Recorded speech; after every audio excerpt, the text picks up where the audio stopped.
ओम नमः शिवाय। हिंदू कहानी संग्रह में आप सभी का स्वागत है। दोस्तों, आइए सुनते हैं आज एक बहुत ही रोचक कहानी, यमराज के दरबार में जिंदा मनुष्य। कहानी पसंद आए तो मेरे लाइक अवश्य करिएगा, मेरे चैनल को सब्सक्राइब भी कर लीजिएगा। आइए कहानी को सुनते हैं। एक हाथी मरकर यमपुरी पहुंचा। यमराज ने हाथी से पूछा, इतना मोटा बढ़िया हाथी और मनुष्य लोक में पैदा होने के बाद भी ऐसे कंगले का कंगला आ गया, कुछ कमाई नहीं की तूने? हाथी बोला, मैं क्या कमाई करता, मनुष्य तो मुझसे भी बड़ा है, फिर भी वह कंगला का कंगला आ जाता है। यमराज बोले, मनुष्य बड़ा कैसे है? वह तो तेरे एक पैर के आगे भी छोटा सा दिखाई पड़ता है। तू अगर अपनी पूंछ का एक झटका मारे तो मनुष्य 4 गुलाट खा जाए। तेरी सूंड 10-10 मनुष्यों को घुमाकर गिरा सकती है। मनुष्य से बड़ा और मजबूत तो घोड़ा होता है, ऊंट होता है, और उन सबसे बड़ा तू है। यमराज ने कहा, क्या खाक है मनुष्य बड़ा? वह तो छोटा नाटा और दुबला पतला होता है। इधर तो कई मनुष्य आते हैं, मनुष्य बड़ा नहीं होता।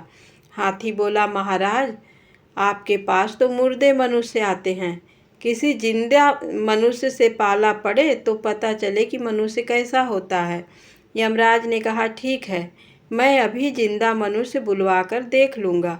यमराज ने यमदूतों को आदेश दिया कि अवैधानिक तरीके से किसी को उठाकर ले आना। यमदूत चले खोज में मनुष्य लोक पर। उन्होंने देखा कि एक किसान युवक रात्रि के समय अपने खलिहान में खटिया बिछाकर सोया था। यमदूतों ने खटिया को अपने संकल्प से लिफ्ट की भांति ऊपर उठा लिया और बिना प्राण निकाले उस युवक को सशरीर ही यमपुरी की ओर ले चले। ऊपर की ठंडी हवाओं से उस किसान की नींद खुल गई। सन्नाटा था, चित्त एकाग्र था। उसे यमदूत दिखे। उसने कथा में सुना था कि यमदूत इस प्रकार के होते हैं, खटिया के साथ मुझे ले जा रहे हैं। अगर इनके आगे कुछ भी कहा और तू मैं हो गई तो और कहीं थोड़ी सी खटिया टेढ़ी कर दी तो ऐसा गिरूंगा कि हड्डी पसली का पता भी नहीं चलेगा। उस युवक ने धीरे से अपनी जेब में हाथ डाला और कागज पर कुछ लिखकर वह चुपके से फिर लेट गया। खटिया यमपुरी में पहुंची। खटिया लेकर आए यमदूतों को तत्काल अन्यत्र कहीं दूसरे काम पर भेज दिया गया। उस युवक ने किसी दूसरे यमदूत को यमराज के नाम लिखी वह चिट्ठी देकर यमराज के पास भिजवाया। चिट्ठी में लिखा था, पत्रवाहक मनुष्य को मैं यमपुरी का सर्वे सर्वा बनाता हूँ। नीचे आदि नारायण भगवान विष्णु का नाम लिखा था। यमराज चिट्ठी पढ़कर अचंभे में आ गए, लेकिन भगवान नारायण का आदेश था, इसलिए उसके परिपालन में युवक को सर्वे सर्वा के पद पर तिलक कर दिया गया। अब जो भी निर्णय हो वे सब इस सर्वे सर्वा की आज्ञा से ही हो सकते हैं। अब कोई पापी आता तो यमदूत पूछते, महाराज, इसे किस नरक में भेजें? वह कहता, बैकुंठ भेज दो, और वह बैकुंठ भेज दिया जाता। किसी भी प्रकार का पापी आता तो वह सर्वे सर्वा उसे न 80 नरक में भेजता, न रौरव नरक में भेजता, न कुंभीपाक नरक में, वरन सबको बैकुंठ में भेज देता था। थोड़े ही दिनों में बैकुंठ भर गया। उधर भगवान नारायण सोचने लगे, क्या पृथ्वी पर कोई ऐसे पहुँचे हुए आत्म साक्षात्कारी महापुरुष पहुँच गए हैं कि जिनका सत्संग सुनकर दर्शन करके आदमी निष्पाप हो गए और सबके सब बैकुंठ चले आ रहे हैं। अगर कोई ब्रह्म ज्ञानी वहाँ हो तो मेरा और उसका तो सीधा संबंध होता है। जैसे टेलीफोन आपके घर में है तो एक्सचेंज से उसका संबंध होगा। बिना एक्सचेंज के टेलीफोन की लाइन अथवा डिब्बा कोई काम नहीं करेगा। ऐसे ही अगर कोई ब्रह्मवेत्ता होता है तो उसकी और भगवान नारायण की सीधी लाइन होती है। आपके टेलीफोन में तो केवल लाइन और एक्सचेंज होता है, लेकिन परमात्मा और आत्मा को पाए हुए साक्षात्कारी पुरुष में केबल या एक्सचेंज की जरूरत नहीं होती, वह तो संकल्प मात्र होता है।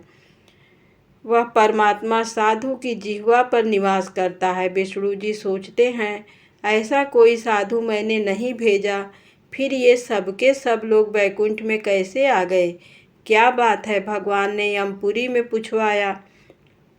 यमराज ने कहलवा भेजा कि भगवान, वैकुंठ किसी ब्रह्म ज्ञानी संत की कृपा से नहीं, आपके द्वारा भेजे गए नए सर्वे सर्वा के आदेश से भरा जा रहा है। भगवान सोचते हैं, ऐसा तो मैंने कोई आदमी भेजा नहीं, चलो मैं स्वयं देखता हूँ। भगवान यमपुरी में आए तो यमराज ने उठकर उनकी स्तुति की। भगवान पूछते हैं, कहाँ है वह सर्वे सर्वा? यमराज बोला, वह सामने के सिंहासन पर बैठा है, जिसे आपने ही भेजा है। भगवान चौंक गए। भगवान बोले, मैंने तो नहीं भेजा। यमराज ने कहा, वह आदेश पत्र दिखाया यमराज ने, जिसमें हस्ताक्षर के स्थान में लिखा था, आदि नारायण भगवान विष्णु। पत्र देखकर भगवान सोचते हैं, नाम तो मेरा ही लिखा है, लेकिन पत्र मैंने नहीं लिखा है। उन्होंने सर्वे सर्वा बन उस मनुष्य को बुलवाया और पूछा, भाई, मैंने कब हस्ताक्षर कर तुझे यहाँ भेजा? तूने मेरे ही नाम के झूठे हस्ताक्षर कर दिए। वह किसान युवक बोला, भगवान, ये हाथ पैर सब आपकी शक्ति से ही चलते हैं। प्राणी मात्र के हृदय में आप ही हैं, ऐसा आपका वचन है। अतः जो कुछ मैंने किया है वह आप ही की सत्ता से हुआ है और आपने ही किया। हाथ क्या करे, मशीन बेचारी क्या करे, चलाने वाले तो आप ही हैं। उमा दारुजोसित की नाई, सभी नचावत राम गोसाई। ऐसा रामायण में आपने ही लिखवाया है प्रभु, और गीता में भी आपने ही कहा है, ईश्वर सर्वभूतानां हृदय सेर्जुन तिष्ठति भ्रामयन् सर्वभूतानि यंत्रारूढ़ानि मायया। इसके बाद भी अगर आपने हस्ताक्षर नहीं करवाए तो मैं अपनी बात वापस लेता हूँ। लेकिन भगवान, अब ध्यान रखना कि अब रामायण और गीता को कोई भी नहीं मानेगा। करावन हार स्वामी, सकल घटों के अंतर्यामी, इस सिख शास्त्र को कोई भी नहीं मानेगा। आप तो कहते हैं मैं सबका प्रेरक हूँ, तो मुझे प्रेरणा करने वाले भी तो आप ही हुए, इसलिए मैंने आपका नाम लिख दिया। यदि आप मुझे झूठा साबित करते हैं तो आपके शास्त्र भी झूठे हो जाएंगे, फिर लोगों को भक्ति कैसे मिलेगी? संसार नरक बन जाएगा। भगवान कहते हैं, बात तो सत्य है रे जिंदा मनुष्य, चलो भाई, ये हस्ताक्षर करने की सत्ता मेरी है, इसलिए मेरा नाम लिख दिया। लेकिन तूने सारे पापी अपराधियों को वैकुंठ में क्यों भेज दिया? जिसका जैसा पाप है वैसी सजा देनी थी ताकि न्याय हो। तो वो युवक बोला, भगवान, मैं सजा देने के लिए नियुक्त नहीं हुआ हूँ, मैं तो अवैधानिक रूप से लाया गया हूँ। मेरी कुर्सी 4 दिन की है, पता नहीं कब चली जाए, इसलिए जितने अधिक भलाई के काम हो सके मैं कर डालूँ। मैंने इन सब का बेड़ा पार किया, तभी तो आप मेरे पास आ गए। फिर क्यों न मैं ऐसा काम करूं, अगर मैं वैकुंठ न भेजता तो आप भी नहीं आने वाले थे और आपके दीदार भी नहीं होते, आपके दर्शन भी नहीं होता। मैंने अपनी भलाई का फल तो पा लिया। भगवान आश्चर्यचकित होते हुए बोले, अरे भाई, उनको वैकुंठ भेज दिया तो कोई बात नहीं, तूने पुण्य भी कमा लिया और मेरे दर्शन भी कर लिए, अब मैं उन्हें वापस नरक भेजता हूँ। तो युवक बोला, भगवान, आप उन्हें वापस नरक में भेजोगे तो आपके दर्शन का फल क्या? आपके दर्शन की महिमा कैसे? क्या आपके वैकुंठ में आने के बाद फिर कोई नरक में जाता है? भगवान ने बोले, हाँ, ये तो ठीक है, मैं उन्हें नरक में नहीं भेजता हूँ, लेकिन तू अब चला जा पृथ्वी पर। युवक बोला, हे प्रभु, मैंने इतने लोगों को तारा और आपके दर्शन के बाद भी मुझे संसार की मजदूरी करनी पड़े तो फिर आपके दर्शन सत्कर्म की महिमा पर कलंक लग जाएगा। भगवान सोचते हैं, यह तो बड़े वकील का भी बाप है। उन्होंने युवक से कहा, अच्छा भाई, तू पृथ्वी पर जाना नहीं चाहता है तो ना सही, लेकिन ये पद तो अब छोड़, चल मेरे साथ वैकुंठ में। युवक बोला, मैं अकेला नहीं जाऊंगा, जिस हाथी के निमित्त से मैं यहाँ आया हूँ, पहले आप उसे बैकुंठ आने की आज्ञा प्रदान करें, तभी मैं आपके साथ चलने को तैयार हो सकता हूँ। भगवान बोले, चल भाई हाथी, तू भी चल। हाथी सूंड ऊंची करके यमराज से कहता है, जय राम जी की। देखा जिंदे मनुष्य का कमाल।